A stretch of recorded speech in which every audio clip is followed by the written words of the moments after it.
የእግዚአብሔር ቤተሰቦች የእናታችን የቅድስት ድንግል ማርያም ወዳጆች እንደምን ሰነበታችሁ? እንኳን ለጾመ ፍልሰታ በሰላም አደረሳችሁ።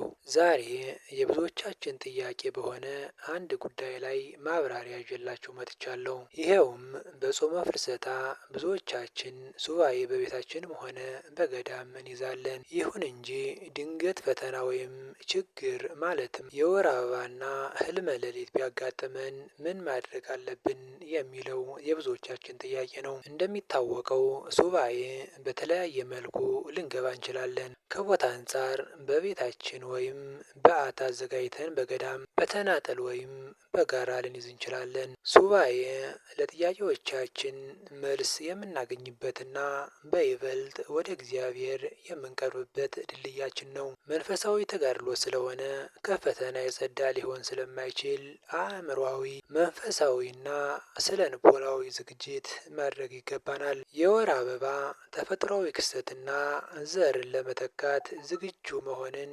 የሚያመለክት ነው። የወር አበባ ዑደቱን ጠብቆ በየ28 ቀኑ ወይም ዑደቱን ሳይጠብቅ በድንገት ሊመጣ ይችላል። በሱባኤ ወቅት ድንገት የወር አበባ ቢከሰት ማድረግ ያለብን ነገር፣ አንደኛ መደናገጥ አይገባም።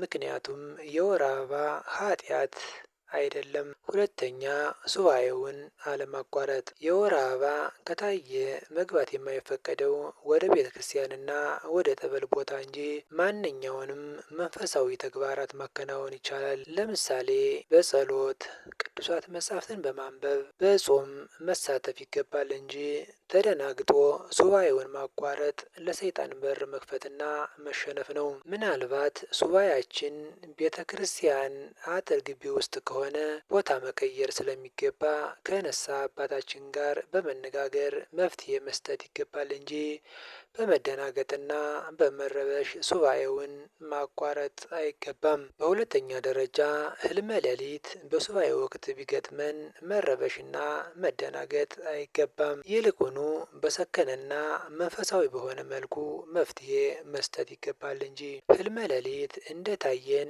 ማድረግ የማንችለው ወደ ቤተ ክርስቲያን መግባት ብቻ ነው። ወደ ቤተ ክርስቲያን ለመግባት 24 ሰዓት በመቆየት ገላችንን ታጥበንና ተዘጋጅተን ወደ ራሳችን ተመልሰን መግባት ይገባናል። ሰውነታችንን ታጥበን ከ24 ሰዓት በኋላ መግባት እንችላለን። መጾም፣ መጸለይ፣ ቅዱሳት መጻሕፍትን ማንበብ፣ ጠበል መጠጣት የተፈቀደ ነው። የወር አበባም ሆነ ህልመ ሌሊት የሚያረክስ ወይም ሱባኤ የሚያቋርጥ አይደለም፣ የተፈጥሮ ክስተት እንጂ። ተስፋ አለመቁረጥ፣ መበርታት፣ ከንስሐ አባቶቻችን ጋር በመነጋገር ሱባኤውን በትዕግስትና በሰከነ መንፈሳዊ ማንነት ልናሳልፈው ይገባል። ጾሙን ጾመን ለእመቤታችን በዓለ ዕርገት በሰላም ያድርሰን።